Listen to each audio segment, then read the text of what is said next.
99, 100. Oh, I didn't see it there. To psychologists, memory is learning that has persisted over time, and it is information that has been acquired, stored, and can be retrieved. You remember countless voices, sounds, tastes, textures, smells, faces, people, and all sorts of happenings. There's a 3-step process to this. First is encoding, which when you first achieve the information and put it into your brain. Second is retaining that information through storage.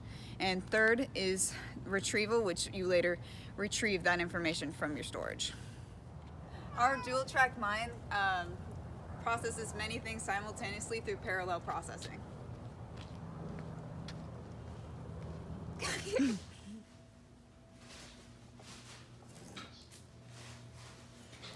Along with parallel processing is a thing called connectionism, which views memories as interconnected neural networks.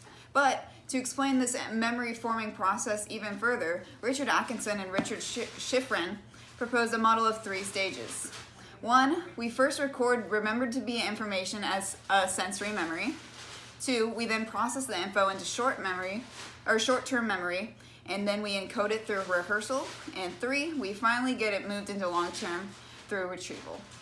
To emphasize the active processing, it has a middle stage called working memory. Your working memory is working right now to link what you're hearing to previously stored information. And another important fact to remember is you have to have your focused attention on that thing. As I was saying, memory is the persistence of learning over time through the encoding, storage, and retrieval of information. Encoding is the process of the info into the memory system. Once this information is stored into our brain, we use the storage to retain that information and later get that information out of our brain. Every time you learn something new, your brain's neural connections change, forming and strengthening pathways that allow you to interact with and learn from your constantly changing environment.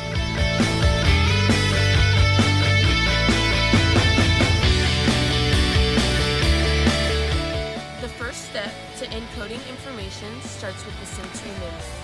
Sensory memory is the brief recording of sensory information into the memory system. One of the most important in your brains is the hippocampus. Hippocampus is in charge of memory. One of the great ways to remember this is to remember that if there's a hippo on campus, you'll remember it. One of the parts of memory is automatic processing. It is the unconscious encoding of information into your brain. So if something traumatic happens, you're more likely to remember that than if you learn someone's name. Okay, there are 2 types of processing, shallow and deep processing. Shallow processing encodes on a basic level, whereas deep processing encodes the basic meaning of words. George A. Miller proposed that with short-term memory, you can remember 7 little bits of information. Hermann Ebbinghaus estimated that compared to learning useless material, learning meaningful material only requires 1/10 the effort.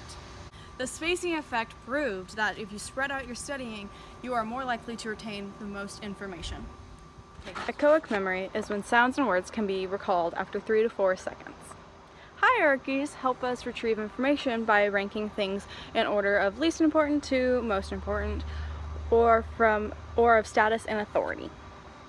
Long-term memory versus short-term memory is also a really important concept that you need to know. Short-term memory is something inside your brain where you can recall a few items at once. So maybe this is cramming for a test. You try to memorize how to pronounce these words in Spanish, and then it feels like after the test you've totally forgotten everything. Long-term memory are these memories, it's like a limitless storehouse inside your brain, and you keep memories and experiences and knowledge, and these things don't leave. For the magic of brain encoding and storage, we still have the daunting task of getting this information out. How does retrieval work, and how do psychologists measure this? To psychologists, evidence of memory includes these 3 measures: recall, recognition, and relearning. Recognition is pretty similar to recall in the essence that you are just identifying the previous information that you already learned. An example of this is a multiple choice. Relearning is when you learn the same information that you learned before a second time or a third time. An example of this is basic studying for This type of question is one that you would see if a teacher is asking you to recall information. In this case, you have no possible answers, you just have to figure out the word. Most people would be able to identify that the word is crossed. Recognition is shown here when you are identifying items previously learned. In this case, you know that a snake, fish, and bull cannot walk down the street, so the answer is dog. When you're learning information, many times you can just skim through the book and look at your vocab because you have already learned all of this information. You recognize these words and just need a refresher. Priming is the activation, often unconsciously, of particular words in memory. For example, hearing or seeing the word bread might prime and activate your brain to think butter. Priming is often called invisible memory because it is done without your consciousness. Mood congruent memory is your tendency to recall good or bad events based on your good or bad mood. For example, if you just did poorly on a test, it's easier for you to recall your grandmother passing away, you stubbing your toe, your cat biting you, things like that. Serial position effect is a very basic concept that I'm sure you've all experienced.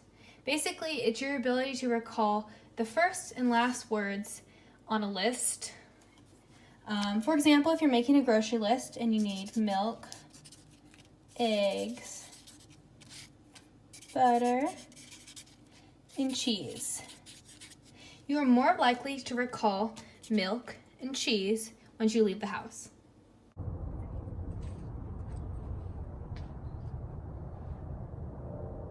Proactive interference is when old knowledge or information interferes with the retrieval of new information. An example of this would be being used to playing an old song, but trying to learn a new one and remember all the chords that went along with it. Another version of proactive interference, which is like the vice versa version, would be retroactive interference. This is when new information or knowledge interferes with any old information.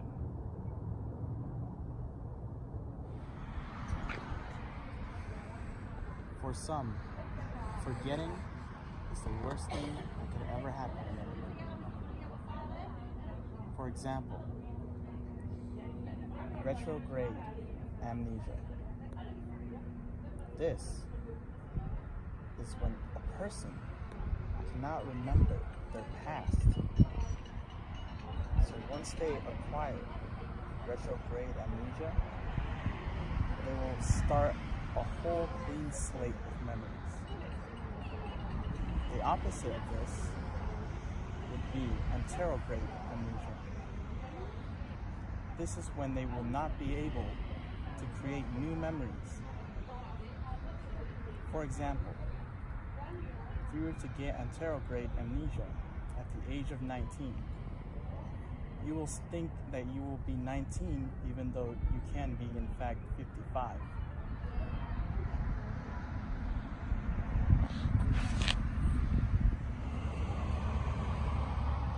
Forgetting is something we all experience.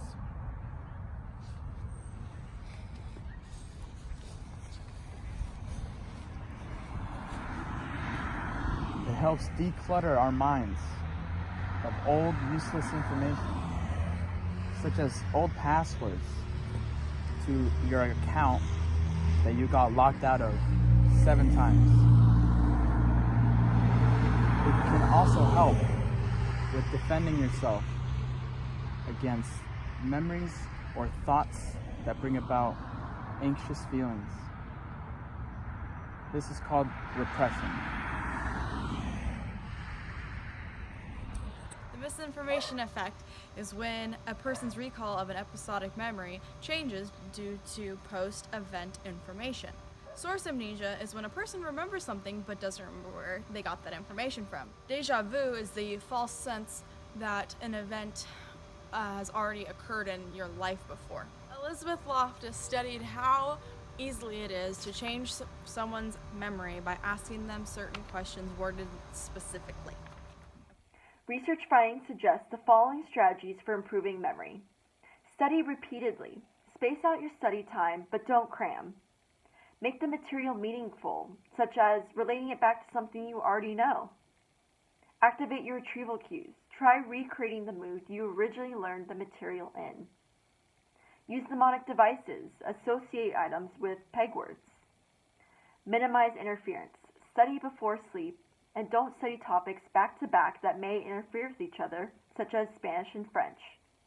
Get plenty of sleep. This allows your brain to consolidate and reorganize the material for long-term memory. And lastly, test yourself frequently to make sure you are able to recognize and retrieve the material.